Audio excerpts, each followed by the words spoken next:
Kisah diawali dengan menunjukkan 3 pasukan khusus yang sedang dalam perjalanan menuju gedung presiden. Mereka mendapatkan misi untuk mengevakuasi presiden karena ada ancaman bom dari kelompok teroris.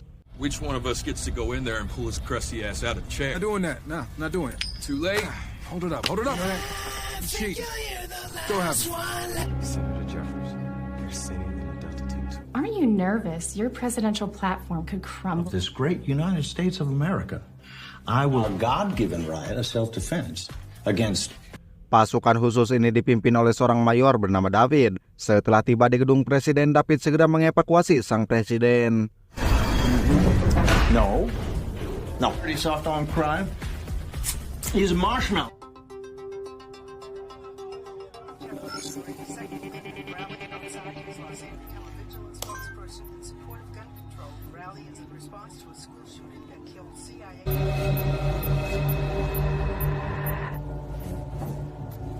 Dalam perjalanan, presiden mengeluh bahwa seharusnya dia dijemput dengan mobil yang lebih mewah daripada yang mereka gunakan. David pun menjelaskan bahwa mobil tersebut sengaja dipilih untuk mengelabui para teroris yang sedang memburunya. In a pear tree. I knew better than to answer your phone. Tak lama setelah itu ponsel presiden berbunyi, namun begitu dia mengangkatnya tiba-tiba terjadi ledakan dan mereka langsung diserang oleh kelompok teroris.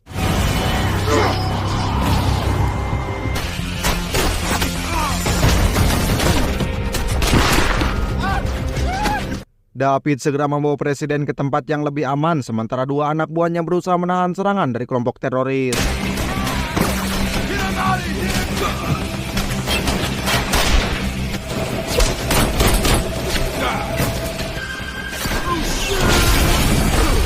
Di tengah pertempuran, pemimpin teroris yang mengenakan rompi bom berhasil menyandra salah satu anak buah David. Dia menuntut agar David menumpahkan nyawa anak buahnya dengan presiden, tapi tiba-tiba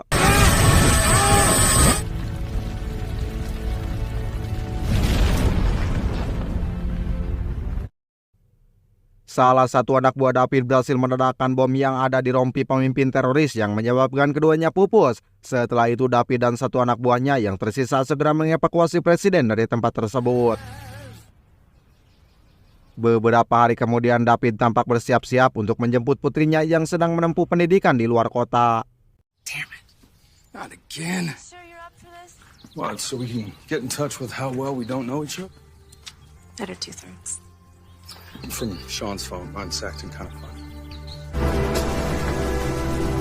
Adegan kemudian beralih ke kampus dan kita akan diperkenalkan dengan pria bernama Shaw ini babangusnya. Di sini dijelaskan bahwa semua mahasiswa di kampus ini hanya diperbolehkan pulang saat libur panjang.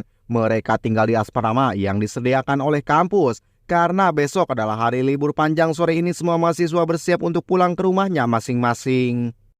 I see what you're doing, and no, she's on ice, Do dude. this with Neil before you go. Sure. Away!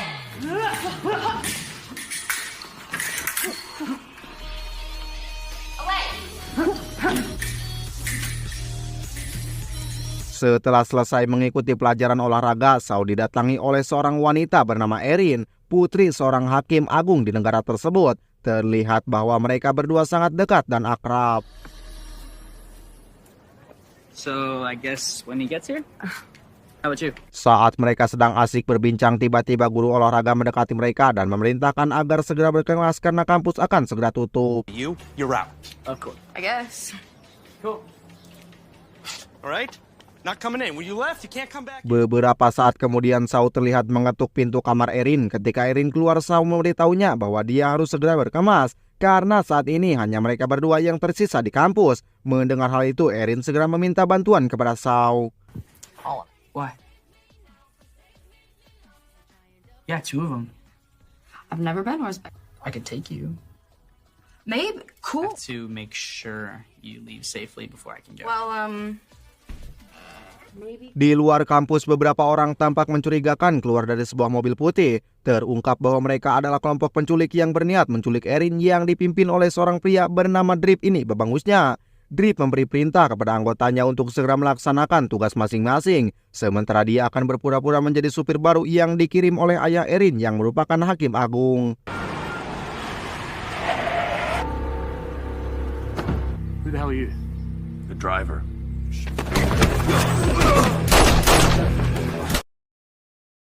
Campus is closed. I'm here to pick up my son. I tell you what, make it quick, will you? Yes, sir. He's just here to pick up his son. Should be quick.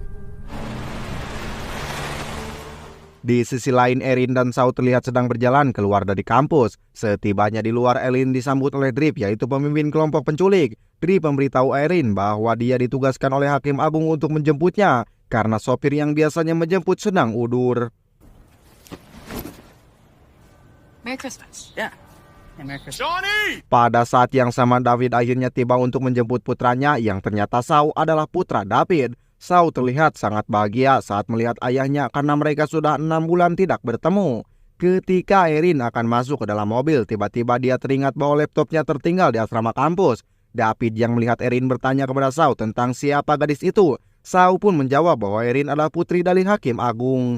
Mendengar informasi itu, David terkejut karena tidak menyangka bahwa putri Hakim Agung juga berkuliah di satu kampus bersama putranya. Dia menyarankan agar mereka menunggu Erin kembali sebelum berangkat. D.I. said there's no need move. Ready to do some riding? Got tryouts for the play in a couple weeks, so. How's your bike holding up? Oh, good. So you're sure you're still all in on this?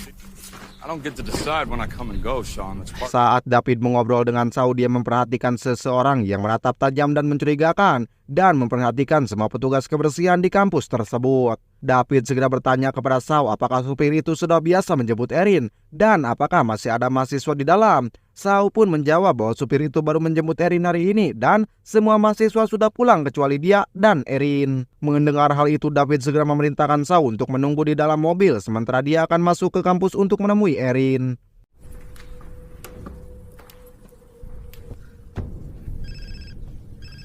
Setibanya di sana, David segera menanyakan kepada Erin tentang supir barunya. Erin pun menjelaskan bahwa supir itu bernama Drip dan ditugaskan oleh ayahnya untuk menggantikan supir yang sedang sakit. David pun meminta Erin untuk menghubungi ayahnya terlebih dahulu guna memastikan apa benar dia telah mengirim supir baru. Tanpa menunggu waktu lama, Erin segera menghubungi ayahnya untuk menanyakan hal tersebut. Saat ayah Erin menjawab telepon, ia mengatakan bahwa ia tidak pernah mengirim supir baru untuk menjemput Erin dan tiba-tiba telepon itu terputus. Yes. Hey. Driver. Mendengar hal tersebut, David meminta Erin untuk segera meninggalkan kampus, namun tiba-tiba semua lampu di tempat itu padam entah kenapa. Get down now. Oh, okay.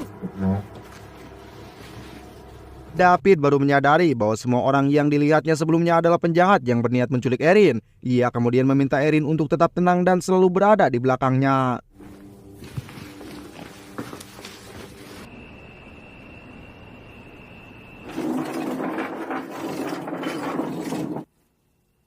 Yoo-hoo!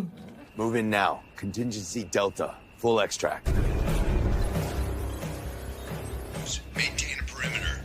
No one in. Adegan pun beralih ke Hakim Agung. Saat ia sedang asik bermain biliar, pelayannya tiba-tiba masuk dan memberitahu bahwa di luar ada direktur CIA yang mendesak untuk bertemu. Tanpa keberatan, Hakim Agung pun mengizinkannya masuk. Direktur CIA tersebut bernama Phillips, namun bukan seperti merek lampu. Di sini Phillips menyampaikan maksud kedatangannya, yaitu meminta hakim untuk memenangkan kasus persidangan yang akan berlangsung beberapa hari lagi, karena saat ini Phillips sedang terlibat kasus korupsi.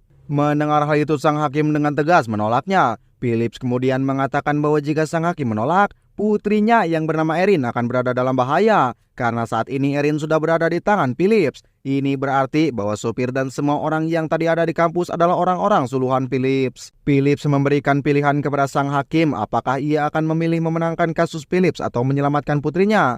Phillips pun mengatakan bahwa ia akan menunggu jawaban itu hingga besok malam. There's a catch. An atrocity has to be committed. And what is it they have to do? All you have to do.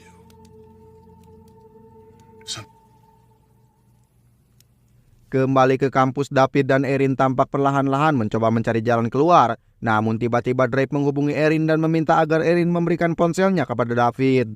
Drake menyampaikan bahwa mereka tidak akan dapat melarikan diri karena sudah dikepung dan seluruh akses serta jaringan di kampus telah diretas oleh mereka.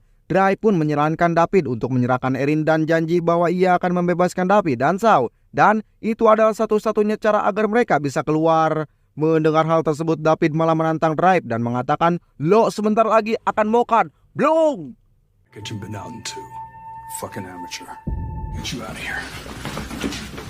Shaw yang cemas karena ayahnya dan Erin belum juga kembali memutuskan untuk menyusul mereka ke lantai atas. Namun di tengah perjalanan ia justru bertemu dengan anak buah Drive yang sedang menyamar sebagai petugas kebersihan. Shaw yang tidak menyadari situasi sebenarnya mencoba menanyakan tentang ayahnya kepada orang bernama Samsul. Samsul pun setuju untuk mengantarkan Shaw kepada ayahnya. Namun saat mereka berada di lift, tiba-tiba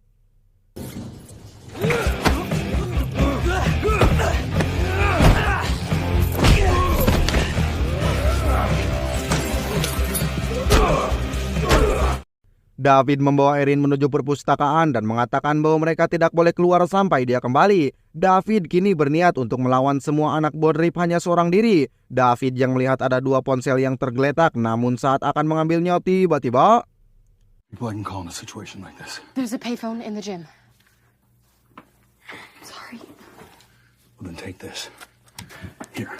I need this.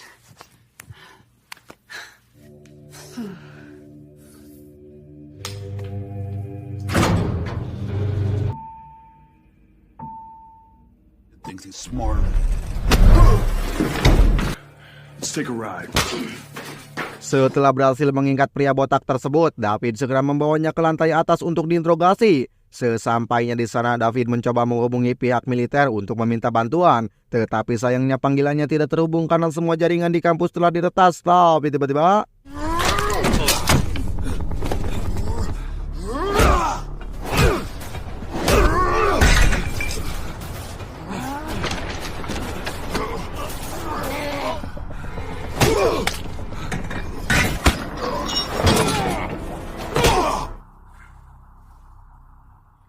adegan beralih ke Drive yang saat ini berada bersama anak buahnya, seorang hacker. Hacker itu memberitahu bahwa David adalah seorang mayor pasukan khusus yang sangat dihormati. Bahkan saat perang di Somalia, David mampu mengalahkan 50 orang sendirian. Mendengar informasi itu, Drive segera memberitahu semua anak buahnya untuk lebih berhati-hati karena David bukanlah sosok yang bisa dianggap remeh. Green Beret 21, Delta Force a few years later. Dead still, baby. Zipped up tight. Erin yang melihat tangan Shaw terluka memaksa Shaw untuk pergi ke ruang UKS agar luka tersebut bisa diobati. Gosh. Sean, you're bleeding a lot. It's not that bad. Come on. Let's find something. We'll wrap you up. Does it hurt? It's kind of like what my dad's best at. It's cool. You know, it's kind of like our thing. Are your parents together then, or? You wanted revenge for something my dad did. They killed it. And, I started to live with it. Sean, I'm so sorry. For what? Di luar terlihat si Samsul yang sudah sadar sedang mendekati ruang UKS itu. Namun saat Samsul masuk, tiba-tiba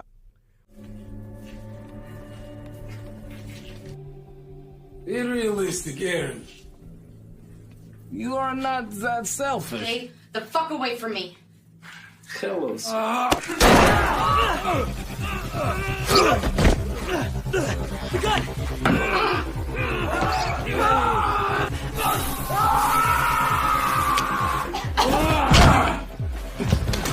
melihat Erin disakiti, Shaw segera menodongkan senjata ke arah Samsul hingga membuat Samsul menyerah. Namun Shaw yang belum berani menghabisi orang, ia malah melepaskan Samsul begitu saja. Once you cross that line. Erin dan Shaw segera pergi kembali ke ruangan perpustakaan. Namun saat di perjalanan, Erin tertangkap oleh salah satu anak buah Drive yang menyamar sebagai satpam. Shaw yang melihat hal tersebut segera menodongkan senjatanya ke arah si satpam, tapi tiba-tiba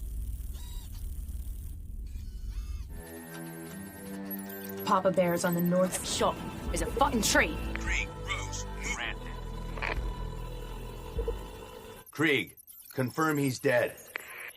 Aaron, no. Aaron, no, wait. Where's God? Where's the good guys?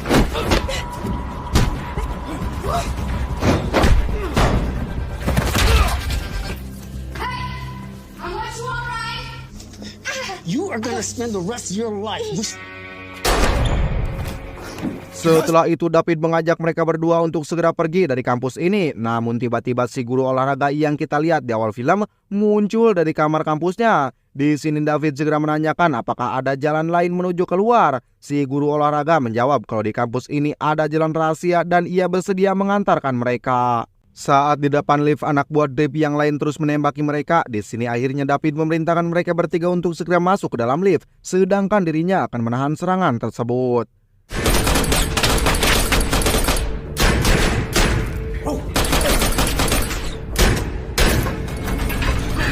Saw yang tak ingin pisah dari ayahnya, ia memutuskan untuk membantu ayahnya sehingga Saw dan Erin pun berpisah.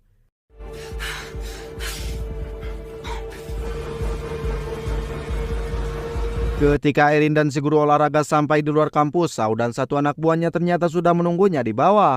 Karena ternyata si guru olahraga telah bersekongkol dengan kelompok Drive. Setelah Erin diserahkan dengan kejam, Drive malah menghabisi si guru olahraga tersebut.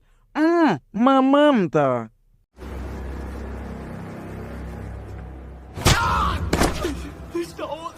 Kemudian Drive memerintahkan anak buahnya untuk memasang bom di dalam lift. Karena Drive tahu kalau David dan Saw berada di atas lift itu. Di lantai atas, David yang menyadari ada bom, ia segera menyelamatkan Saw sebelum bom itu meledak. Tapi tiba-tiba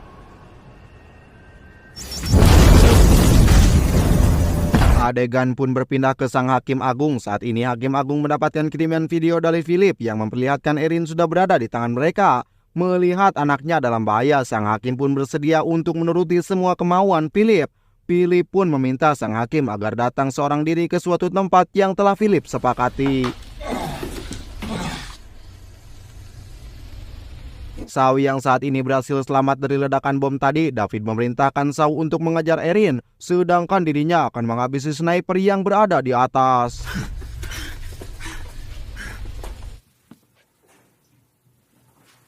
Not get shot at.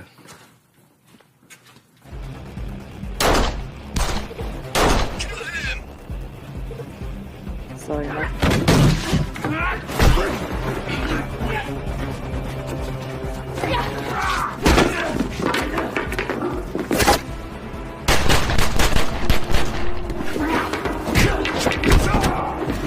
Saw yang melihat Erin sudah dibawa pergi oleh Drive, ia segera mengejarnya menggunakan motor. Kemudian disusul oleh David yang meloncat tepat di atas mobil si Samsul. Di tengah perjalanan, David harus tertembak oleh Drive dan dibawa ke dalam mobil bersama Erin. Sedangkan David masih sibuk melawan si Samsul.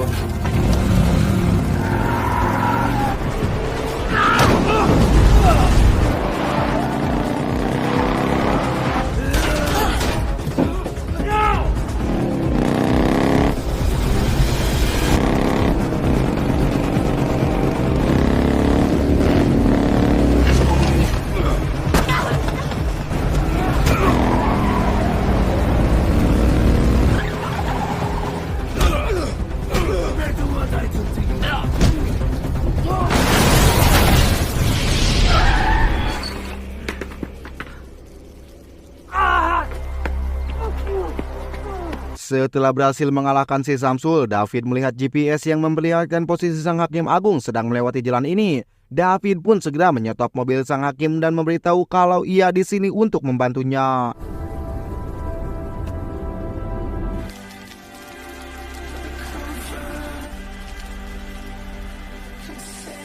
Kemudian mereka berdua segera pergi untuk menyelamatkan anaknya masing-masing.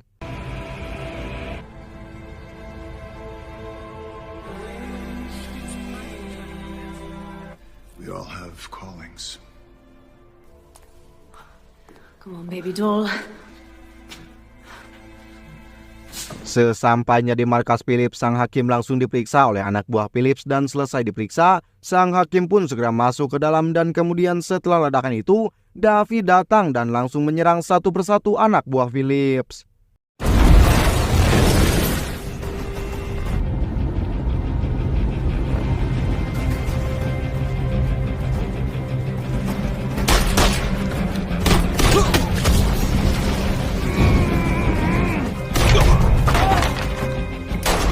Di sisi lain, Saw yang saat ini berhasil melepaskan tali yang mengikat tangannya. Tiba-tiba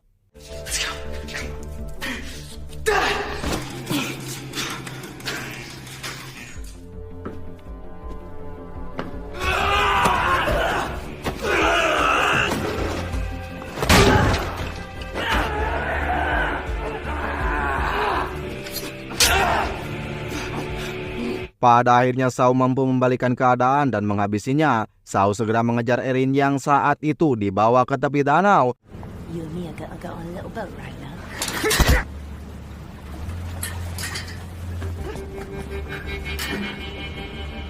Oh, you're not the first one we ever saw in Miller. Namun untungnya Shaw datang tepat waktu dan menyelamatkan Erin. Kemudian disusul oleh sang hakim untuk membawa mereka ke tempat yang lebih aman. I think so. Okay now. Kembali ke David yang saat ini berhadapan langsung dengan Drive. Menyadari kalau tempat itu akan meledak, ia pun segera pergi dan tiba-tiba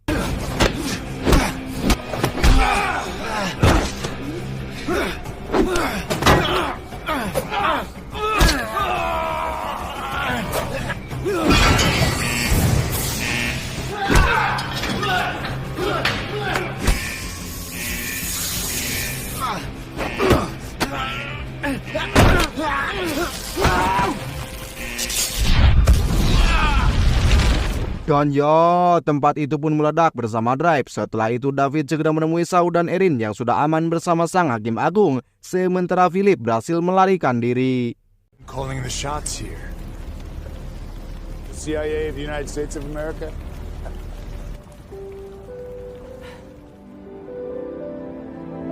Keesokan harinya ketika Philip sampai di rumah, ia dikagetkan oleh Drive yang ternyata berhasil selamat dari ledakan kemarin. Di sini Drive meminta bayarannya atas penculikan Erin kemarin. Namun Philip menolak karena semua itu telah digagalkan oleh David. Mendengar hal tersebut, tanpa basa-basi Drive langsung menghabisi Philip.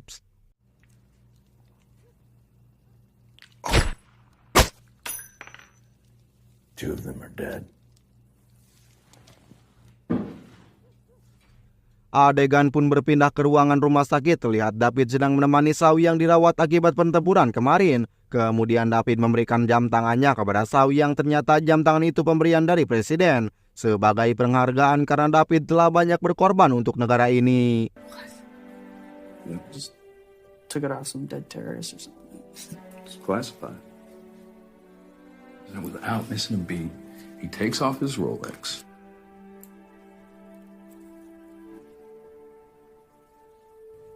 Di sini David memberi pesan kalau Shaw telah memakai jam tangan ini. Jangan pernah berpikir berapa banyak yang harus kau habisi, melainkan pikirkanlah beberapa banyak nyawa yang harus kau selamatkan. Who wants a drink? I think so. Yeah. Merry Christmas. See, the meds are kicking in. Oh my Tamat, ending yang sangat membagongkan. Untuk film kali ini judulnya The Two End 2020. Dan pesan apa yang bisa kita ambil dari film kali ini? Mungkin jika kalian tahu bisa komen di kolom komentar. Dan terima kasih yang sudah menonton sampai akhir. Semoga kalian diberikan kesehatan dan rezeki yang berlimpah. Salam untuk kalian semua dari TND Movie. See you next video.